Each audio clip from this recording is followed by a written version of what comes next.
Hello friends, knowledge मंडली में आप सभी का स्वागत है। आपकी तैयारी को अनवरत जारी रखते हुए पोक्सो एक्ट और पोस्ट पर आधारित सरिस का सीरीज 10 करने वाले हैं।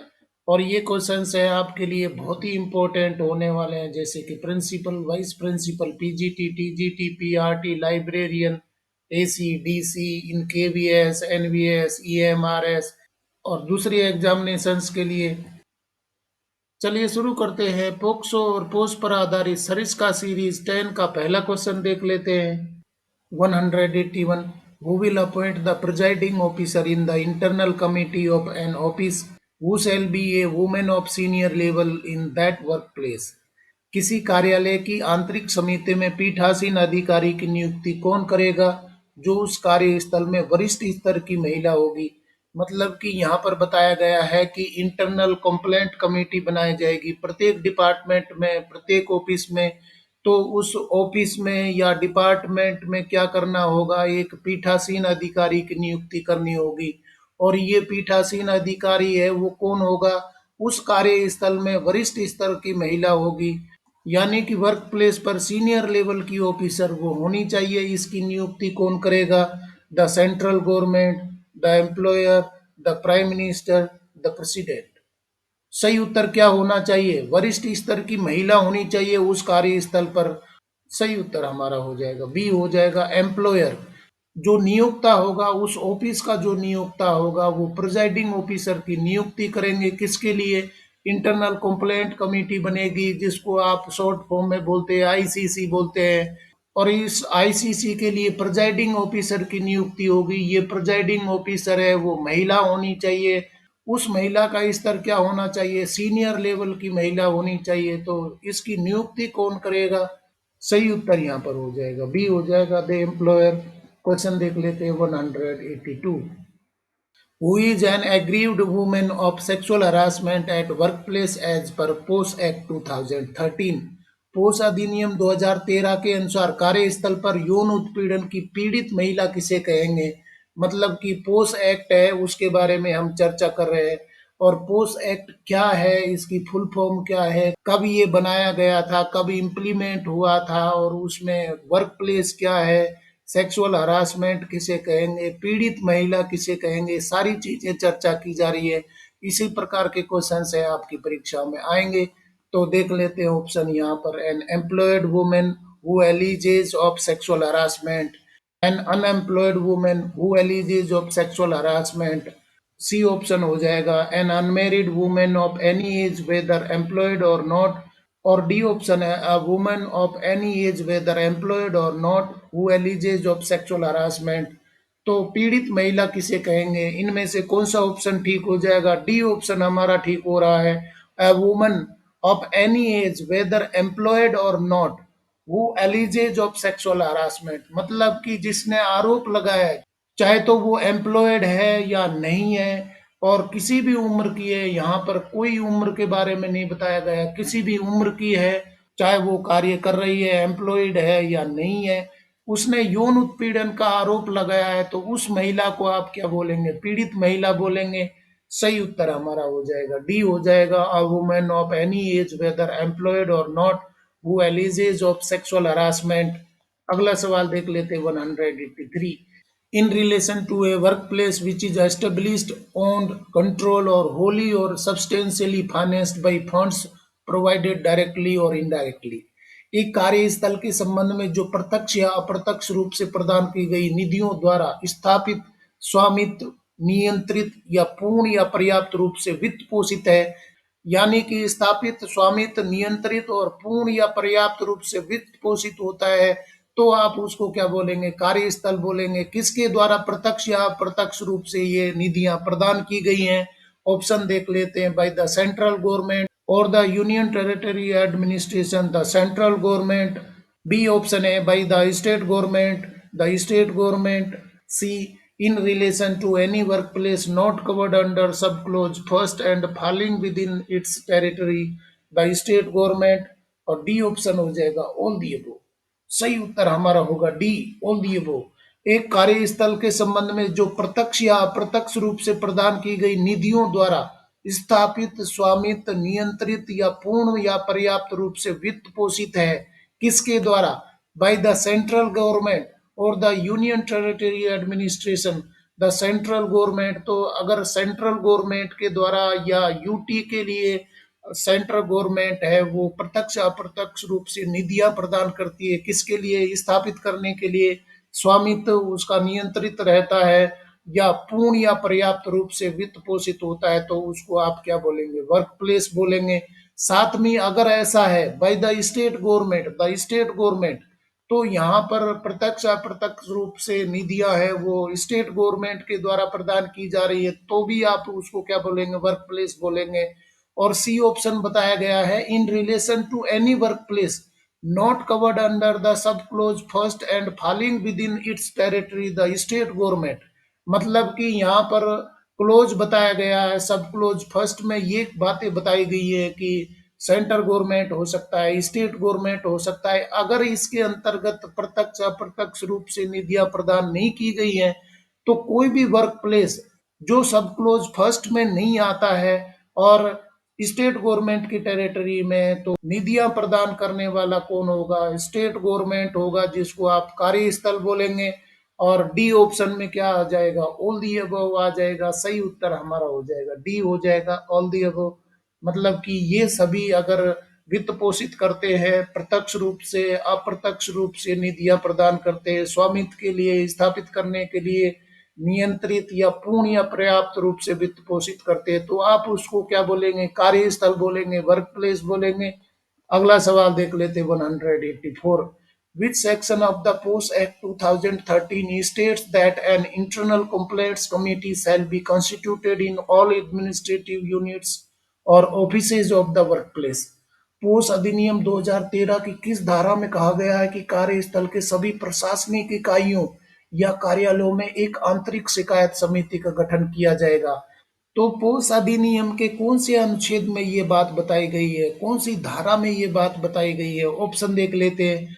Sub section first of section 4 in chapter second, सब section first of section 3 in chapter first, सब section first of section 8 in chapter third, सब section first of section 10 in chapter fourth.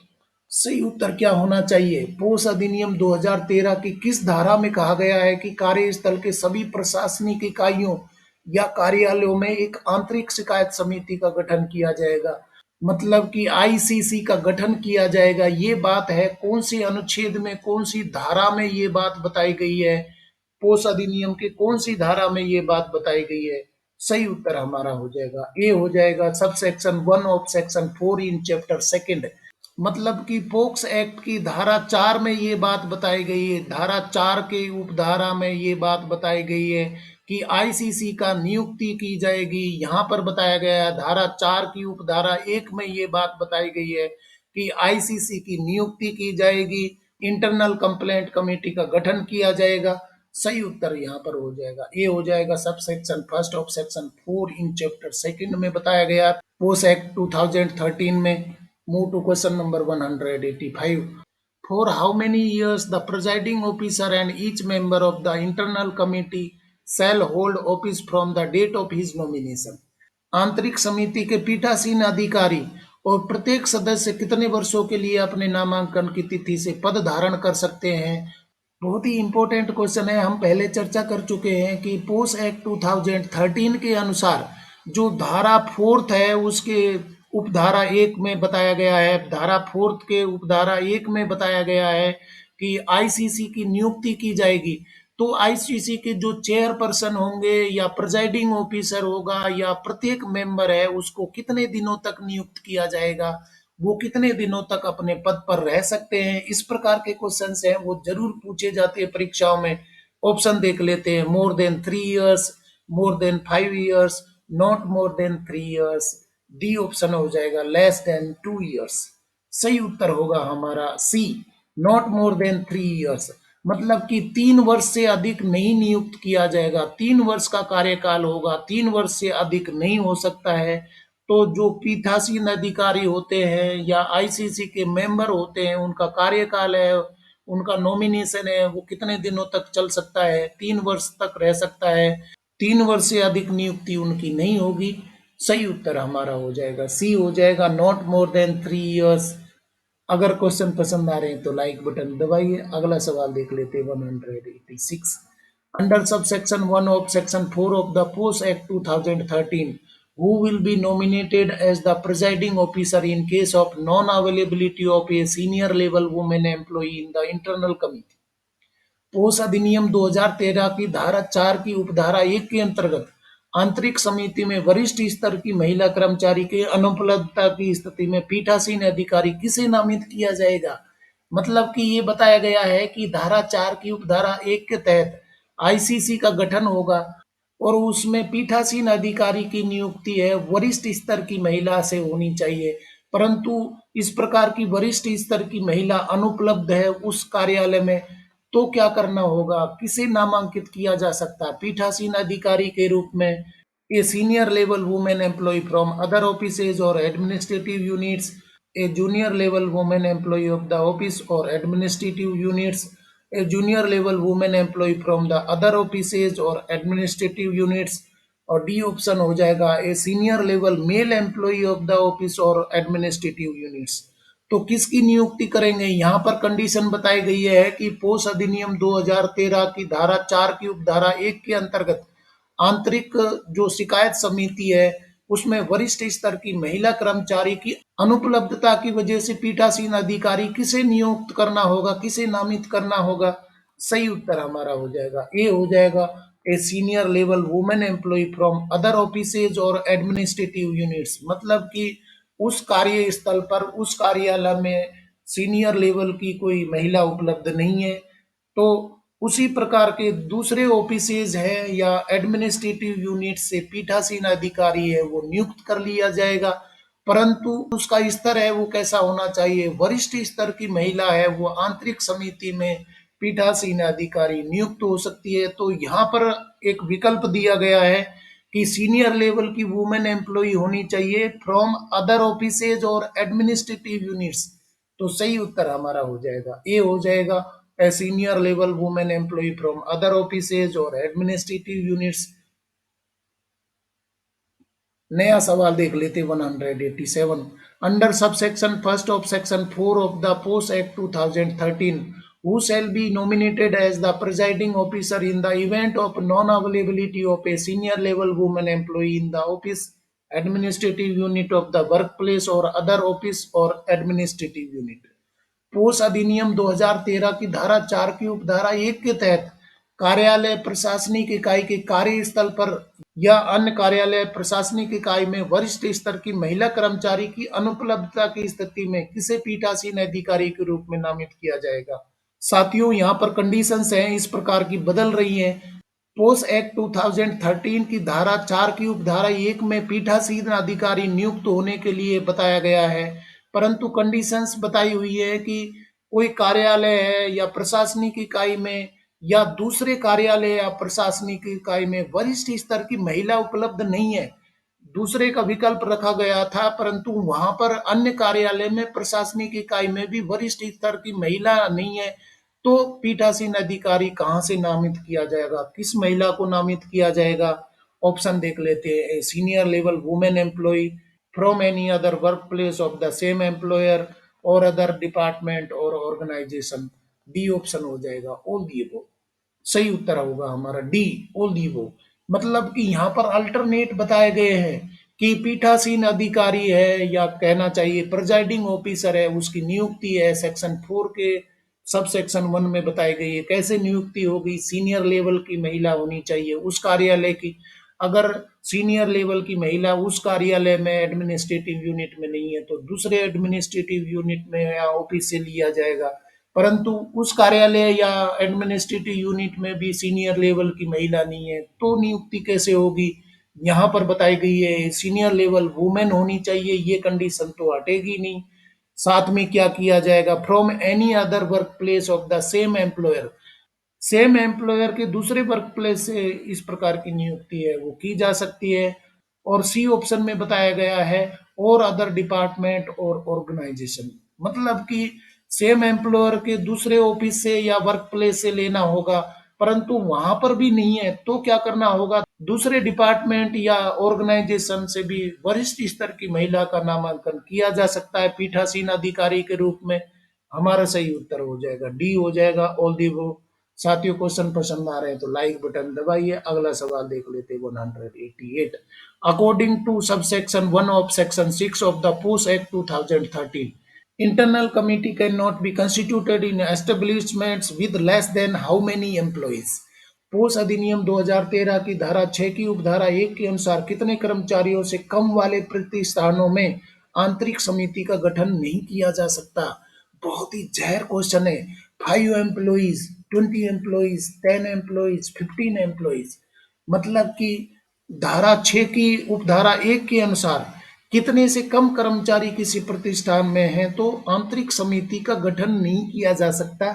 सही उत्तर यहाँ पर हो जाएगा सी हो जाएगा 10 एम्प्लॉइज। अगर किसी एस्टेब्लिशमेंट में या प्रतिष्ठान में 10 से कम कर्मचारी है तो वहां की इंटरनल कंप्लेंट कमेटी है वो नहीं नियुक्त होगी, मतलब कि इसमें आईसीसी का गठन नहीं होगा क्योंकि कर्मचारियों की संख्या है वो किससे कम है, 10 से कम कर्मचारी अगर है तो वहां आईसीसी का गठन नहीं होगा। सही उत्तर हमारा हो जाएगा सी हो जाएगा 10 एम्प्लॉइज। नया सवाल देख लेते 189। Constitution of internal complaints committee, तो कुछ पॉइंट बताए गए हैं आईसीसी के बारे में। कौन कौन से पॉइंट ठीक हो जाएंगे? सबसे पहला है a presiding officer who shall be a women employed at a senior level at work place, not less than two members from amongst employees, preferably who have had experience in social work or have legal knowledge. Third point है one member from NGOs, non-governmental organizations or association familiar with the issues relating to sexual harassment. और fourth point है at least one half of the total members shall be women. आंतरिक शिकायत समिति संगठन है वो किस प्रकार पे हो सकता है? कौन कौन से पॉइंट है वो ठीक हो जाएंगे? First, second and third, first, second and fourth, first, second, third and fourth, second, third and fourth. सही उत्तर हमारा हो जाएगा सी हो जाएगा first, second, third and fourth. ICC के लिए सभी पॉइंट ठीक हो जाएंगे, इंटरनल कंप्लेंट कमेटी के लिए सभी पॉइंट है वो ठीक हो जाएंगे। कोई भी वर्क प्लेस के लिए आईसीसी नियुक्त होगी, उसका गठन होगा, तो आईसीसी में कौन कौन शामिल हो सकते हैं? सबसे पहला पॉइंट है a presiding officer who shall be a women employed at a senior level at work place, मतलब कि प्रिजाइडिंग ऑफिसर होगा जो कि महिला होगी और वो सीनियर लेवल की होनी चाहिए उस वर्क प्लेस के लिए या उस आईसीसी के लिए।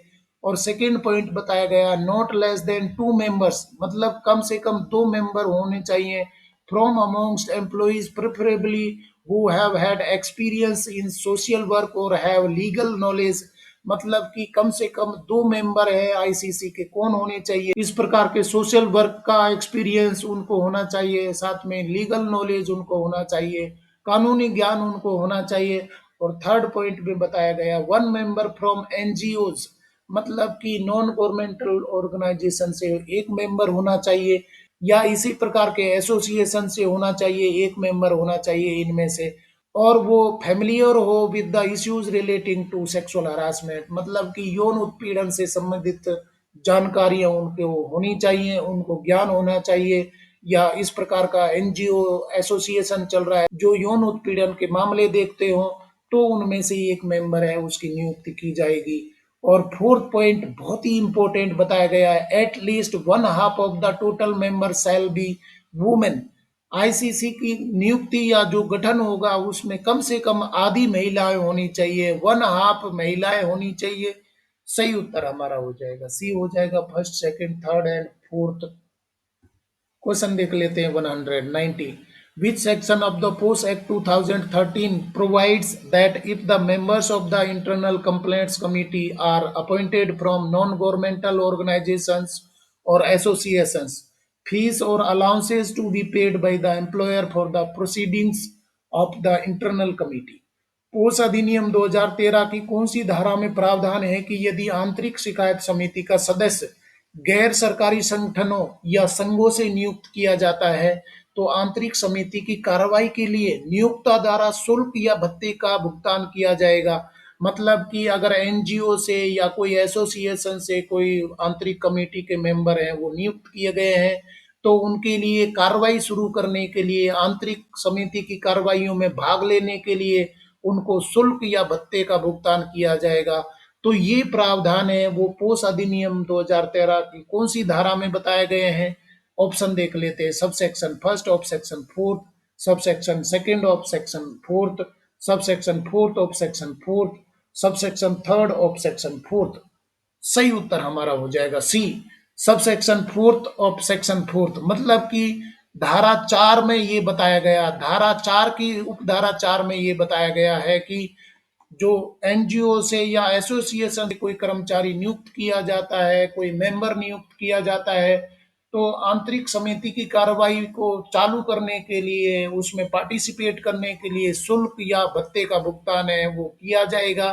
किसके द्वारा किया जाएगा? नियोक्ता के द्वारा किया जाएगा। तो ये प्रावधान है वो रखे गए पोस्ट एक्ट 2013 के की धारा 4 की उपधारा में ये बताया गया है कि उनको शुल्क या भत्ते का भुगतान किया जाएगा। सही उत्तर हमारा हो जाएगा सी, हो जाएगा सब section fourth of the section 4। Question देख लेते हैं 191। Under the Post Act 2013, in which case the presiding officer or member of the internal committee shall be removed and the vacancy or any casual vacancy shall be filled by fresh nomination as per rules। Post अधिनियम 2013 के तहत किस मामले में पीठासीन अधिकारी या आंतरिक समिति के सदस्य को हटा दिया जाएगा एवं रिक्ति या कोई आकस्मिक रिक्ति नए नामांकन द्वारा नियमानुसार भरी जाएगी?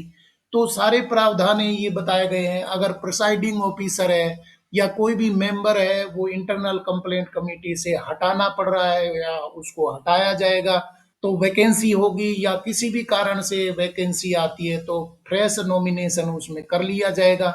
ये रिमूवल है या वैकेंसी है, कौन कौन सी परिस्थितियों में हो सकती है? ऑप्शन देख लेते हैं। Contravenes the provisions of section 16, has been convicted of an offence or any inquiry is pending against him, convicted in disciplinary proceeding or disciplinary proceedings is pending, abused his position, his continuance is not in the public interest, or E option हो जाएगा all दी वो। सही उत्तर हो जाएगा ई, all the वो। मतलब कि post अधिनियम 2013 के तहत किस मामले में पीठासीन अधिकारी या आंतरिक समिति के सदस्य को हटा दिया जाएगा? इन सभी मामले में उनको पीठासीन अधिकारी या आंतरिक समिति के सदस्य के रूप में वो कार्य कर रहे थे, उनको हटा दिया जाएगा और जो रिक्ति हुई है या कोई आकस्मिक रिक्ति हुई है उसको नए नामांकन के द्वारा, नए नॉमिनेशन के द्वारा भर लिया जाएगा। तो कौन कौन सी मामले में इनको हटाया जा सकता है? कंट्रावीन्स द प्रोविजन ऑफ सेक्शन 16, मतलब कि सेक्शन 16 का अगर अतिक्रमण होता है, उसका पालन नहीं होता है तो हटाया जा सकता है पीठासीन अधिकारी को या मेंबर को। साथ में ही C has been convicted of an offence or any inquiry is pending against him, मतलब कि यहाँ पर बताया गया है कि कोई दोष सिद्ध हो गया है या उसके खिलाफ किसी कानून के तहत कोई कार्रवाई पेंडिंग है तो भी उसको हटाया जा सकता है। और सी में बताया गया है कन्विक्टेड इन डिसिप्लिनरी प्रोसीडिंग्स और डिसिप्लिनरी प्रोसीडिंग्स इज पेंडिंग, यानी कि उसके खिलाफ कोई अनुशासनिक कार्रवाई है वो हो चुकी है, उसके खिलाफ कार्रवाई के तहत उसको कोई दंड दिया गया है या कार्रवाई है वो अभी जारी है, कोई डिसिप्लिनरी अनुशासनात्मक कार्रवाई है पेंडिंग है तो भी उसको हटा दिया जाएगा। और डी में बताया गया है अब्यूज्ड हिज पोजीशन, उसने अपने पद का दुरुपयोग किया है, his continuance is not in the public interest, यानी कि उसके पद पे बने रहना उचित नहीं होगा, तो इन सभी परिस्थितियों में उसको पद से हटा दिया जाएगा और जो भी रिक्ति होगी उसको नियम अनुसार भर्ती कर लिया जाएगा। सही उत्तर यहाँ पर हो जाएगा ई, हो जाएगा all the above. Dear friends, question पसंद आ रहे हैं तो लाइक बटन दबाइए। नया सवाल देख लेते 192। Who will be appointed as the district officer for the local complaints committee of each district under the POSH act 2013? POSH अधिनियम 2013 के तहत प्रत्येक जिले की स्थानीय शिकायत समिति के लिए जिला अधिकारी के रूप में किसे नियुक्त किया जाएगा?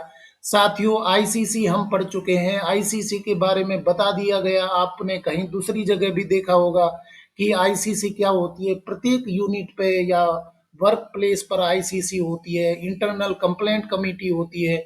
जब आईसीसी की नियुक्ति हो चुकी है या आईसीसी बना दी गई है तो लोकल कंप्लेंट कमेटी क्या होती है, क्यों बनाई जाती है, एलसीसी क्यों नियुक्त की जाती है, इसके बारे में भी हम चर्चा करेंगे। एलसीसी कौन सी परिस्थितियों में बनाई जाती है, ये भी हम चर्चा करेंगे, क्योंकि नॉलेज मंडली ने आपके सिलेबस को चारों ओर से घेरने के लिए चक्रवाती प्लान बनाया हुआ है, जिसमें सर्विस रूल्स है, एकेडमिक पार्ट और पेपर का जनरल पार्ट भी करवाया जा रहा है। कोई स्पेसिफिक टॉपिक पर चर्चा हो रही है तो वहां पर किसी भी प्रकार का क्वेश्चन आपका छूटे नहीं।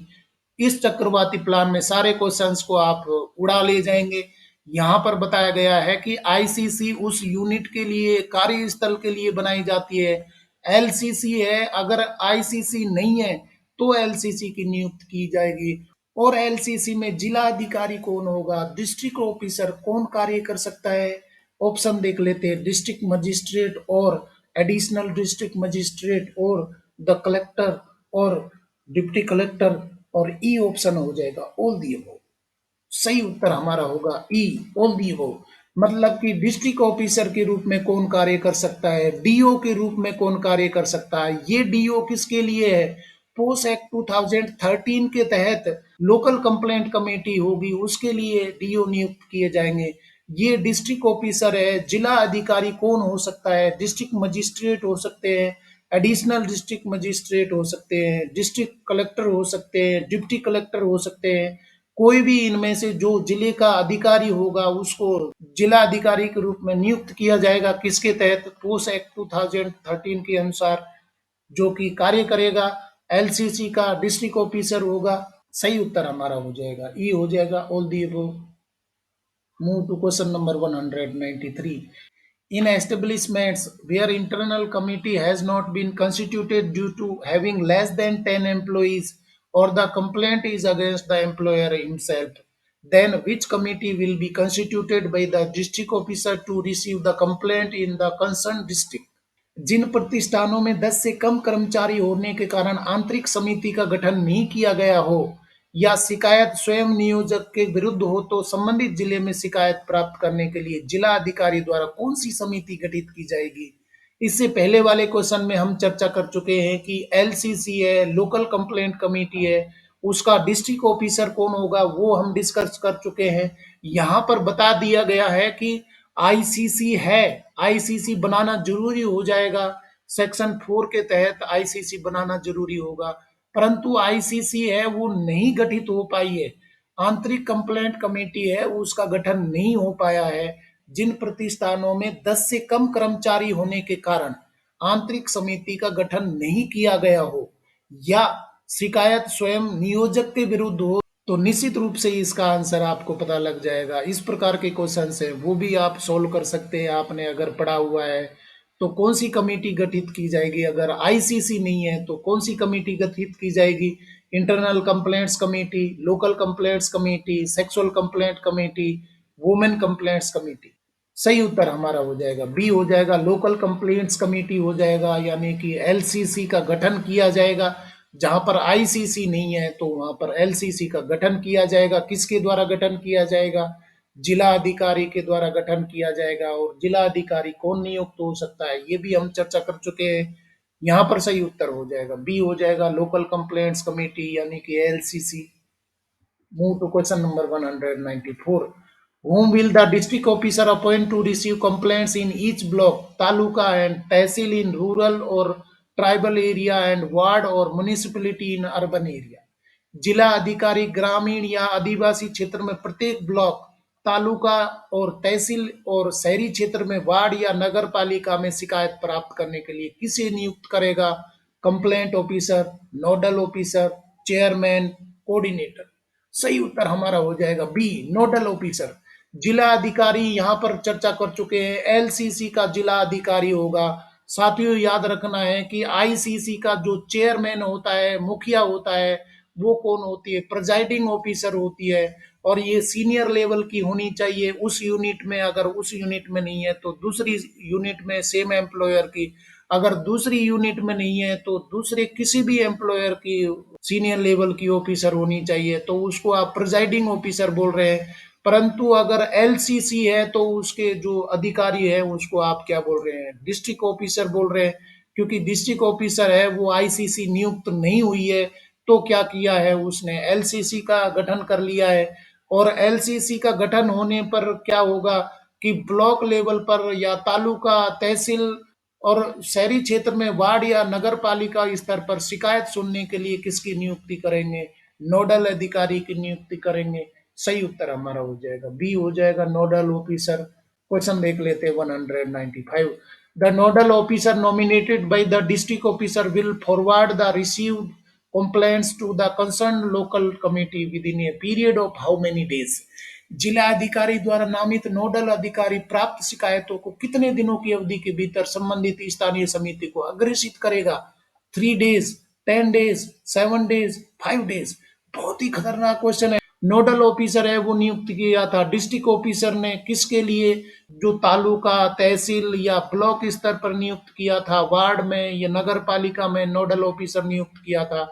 उस वार्ड में, तालुका में, तहसील में, ब्लॉक में कोई शिकायत आती है तो नोडल ऑफिसर है वो लोकल कंप्लेंट कमेटी को कितने दिनों के अंदर शिकायत को फॉरवर्ड करेगा? सही उत्तर यहाँ पर हो जाएगा सी हो जाएगा, 7 डेज। मतलब कि 7 दिनों के अंदर जो भी शिकायतें नोडल ऑफिसर को मिली है वो भेज देगा किसको? एलसीसी को भेज देगा, लोकल कंप्लेंट कमेटी को भेज देगा। सही उत्तर हमारा हो जाएगा सी हो जाएगा, 7 डेज। क्वेश्चन देख लेते हैं 196। The local complaint committee shell consist of the following members.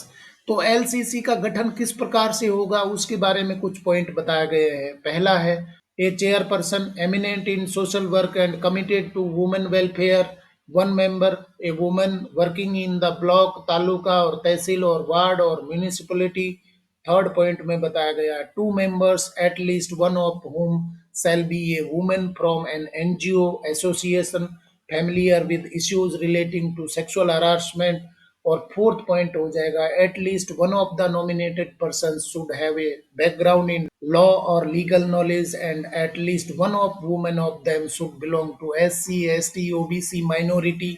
तो यहाँ पर बताया गया है एलसीसी का गठन होगा तो एलसीसी में कौन कौन मेंबर होंगे, कौन कौन सदस्य होंगे, इनमें से कौन कौन से पॉइंट हैं ठीक हो जाएंगे। स्थानीय शिकायत समिति में निम्नलिखित सदस्य होंगे, कौन कौन से पॉइंट ठीक हो जाएंगे? First, second and third, first, second, third and fourth, second, third and fourth, first, third and fourth. सही उत्तर हमारा हो जाएगा B, first, second, third and fourth. सभी पॉइंट है वो ठीक हो जाएंगे। एलसीसी के लिए, लोकल कंप्लेंट कमेटी के लिए सबसे पहले एक चेयरपर्सन होगा और वो चेयरपर्सन कौन होगा? एमिनेंट इन सोशल वर्क, मतलब कि एक प्रतिष्ठित व्यक्ति होना चाहिए सामाजिक क्षेत्र में, सामाजिक कार्य के क्षेत्र में प्रतिष्ठित व्यक्ति होना चाहिए। साथ में कमिटेड टू वुमेन वेलफेयर, जो महिलाओं के बारे में कार्य करते हों, महिलाओं के वेलफेयर के बारे में कार्य किए हों, तो वो क्या होगा? चेयरपर्सन होगा। इनमें से 1 member a woman working in the block, taluka or tehsil और वार्ड और म्यूनिसिपलिटी। एक मेंबर कौन सा होगा? जो ब्लॉक से हो, तालुका, तहसील, वार्ड या म्यूनिसिपलिटी से होना चाहिए, जो कि इन क्षेत्रों की शिकायतें ले सके, प्राप्त कर सके। और थर्ड पॉइंट में बताया गया 2 members eight least one of whom shall be a woman from an NGO association familiar with issues relating to sexual harassment। मतलब कि 2 मेंबर होंगे और उनमें से एक महिला ऐसी होनी चाहिए जो किसी इस प्रकार के एनजीओ या एसोसिएशन से संबंधित हो जो सेक्सुअल हरासमेंट के क्षेत्र में कार्य करते हो। तो 2 मेंबर ये हो जाएंगे। और फोर्थ पॉइंट में बताया गया है eight least one of the nominated person should have a background in law or legal knowledge, मतलब कि लॉ और लीगल नॉलेज है, कानूनी जानकारी भी रखने वाला होना चाहिए। इनमें से जो मेंबर नियुक्त हो रहे हैं वो कानूनी जानकार भी होने चाहिए। इसके साथ में and at least one women of them should belong to SC ST OBC minority की कोई महिला भी होनी चाहिए। तो इन सब का नॉमिनेशन है किया जा सकता है किसके लिए? एलसीसी के लिए किया जा सकता है। सही उत्तर यहाँ पर हो जाएगा बी हो जाएगा, first, second, third and fourth all are correct for the LCC. साथियों, एलसीसी या आईसीसी में टोटल मेंबर कितने होते हैं, इस प्रकार के क्वेश्चन भी पूछ लिए जाते हैं। आप कमेंट करके बताइए। अगला सवाल देख लेते हैं 197। Who will B ex officio member of the local complaints committee under the POSH act 2013। POSH अधिनियम 2013 के तहत स्थानीय शिकायत समिति का पदेन सदस्य कौन होगा? Officer dealing with the social welfare, women and child development in the district, district officer, chairman, जिला परिषद चेयरमैन। पोस्ट अधिनियम 2013 के तहत स्थानीय शिकायत समिति का पदेन सदस्य कौन होगा, एक्स ऑफिशियो मेंबर कौन होगा? सही उत्तर हमारा हो जाएगा ए हो जाएगा।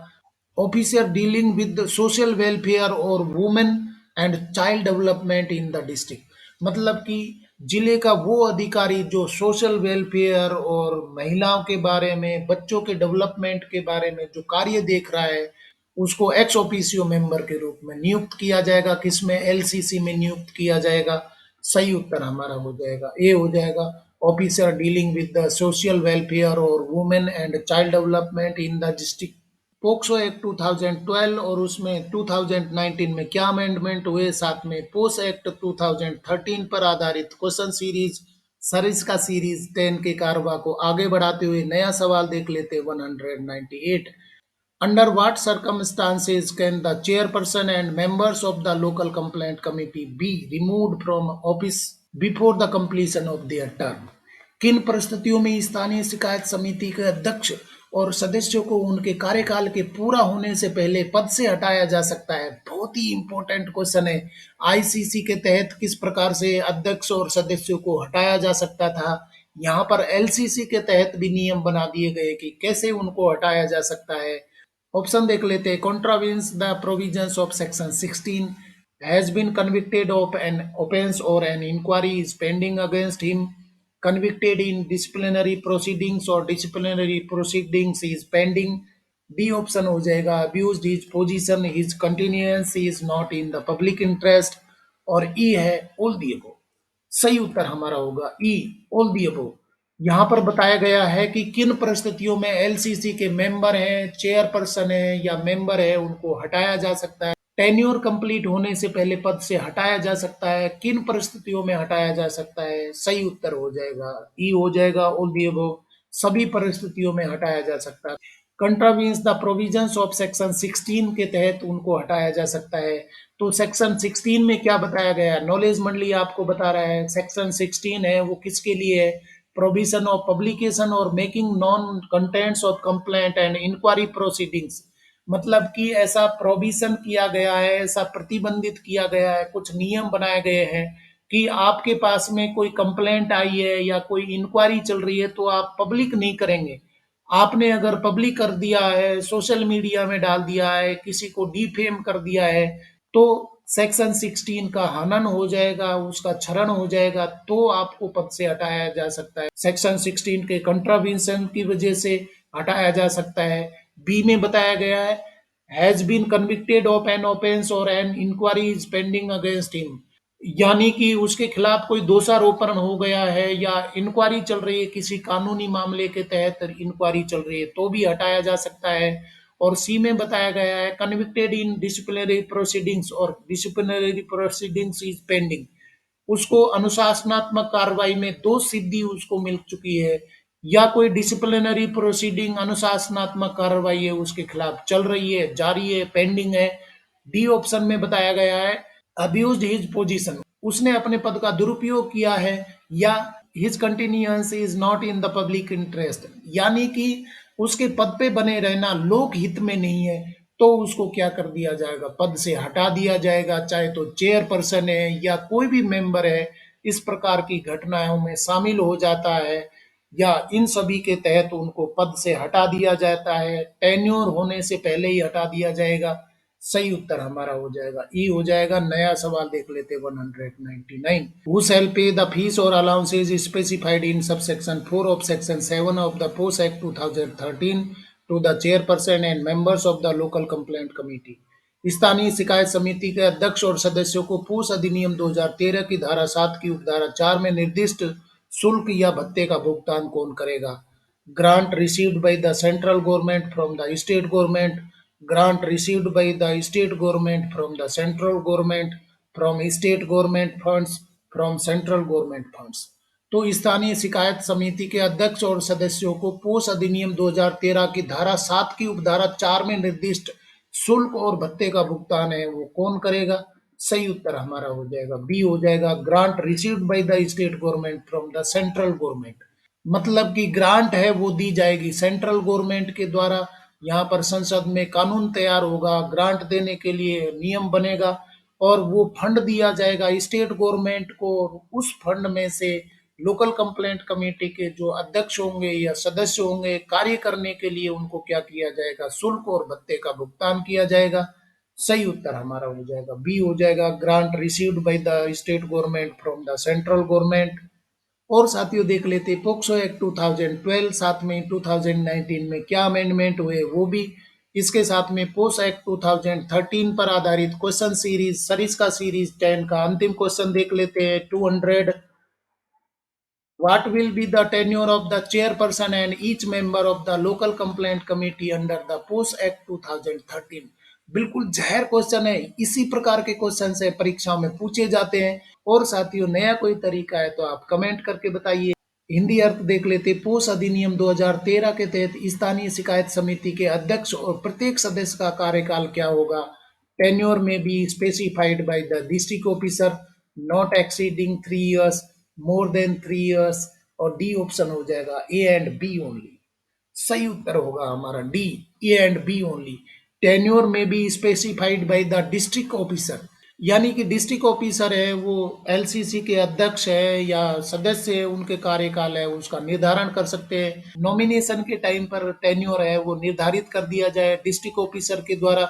या अगर टेन्योर स्पेसिफाइड नहीं होता है तो नॉट एक्सीडिंग 3 years, मतलब कि 3 वर्ष से अधिक कार्यकाल है वो किसी भी चेयरपर्सन का या मेंबर का नहीं हो सकता है एलसीसी में। बहुत ही इंपॉर्टेंट क्वेश्चन है। सही उत्तर हमारा हो जाएगा डी हो जाएगा, ए एंड बी ओनली। इस तरीके से फ्रेंड्स पोक्सो एक्ट 2012 और 2019 में क्या अमेंडमेंट हुए, साथ में पोस्ट एक्ट 2013 के लिए डेडिकेटेड सरिस्का सीरीज 10 के अंतिम क्वेश्चन तक हम पहुंच गए हैं। और अभी तक हम 200 क्वेश्चन हैं कंप्लीट कर चुके हैं। अगर पहले वाले क्वेश्चन हैं आपने नहीं देखे तो जरूर देखिए, क्योंकि ये सभी क्वेश्चन हैं आपके लिए बहुत ही इंपॉर्टेंट हो सकते हैं, जैसे कि principal, vice principal, PGT, TGT, PRT, librarian, DC, AC, FO और दूसरे एग्जाम्स के लिए इन KVS, NVS, EMRS, D triple S B, UPSC, SSC, limited departmental examinations and limited departmental competitive examinations. साथियों नॉलेज मंडली ने आपके सिलेबस को चारों ओर से घेरने के लिए चक्रवाती प्लान बनाया हुआ है, जिसमें सर्विस रूल्स है, एकेडमिक पार्ट और पेपर का जनरल पार्ट भी करवाया जा रहा है। अगर आपने चक्रवाती प्लान के वीडियो नहीं देखे हैं तो जरूर देखिए और अपने सिलेक्शन को एक नई दिशा दीजिए। आज के क्वेश्चन पसंद आए तो लाइक शेयर करें और चैनल को सब्सक्राइब करना तो जरूरी है, क्योंकि नॉलेज मंडली is the right choice. Thank you very much.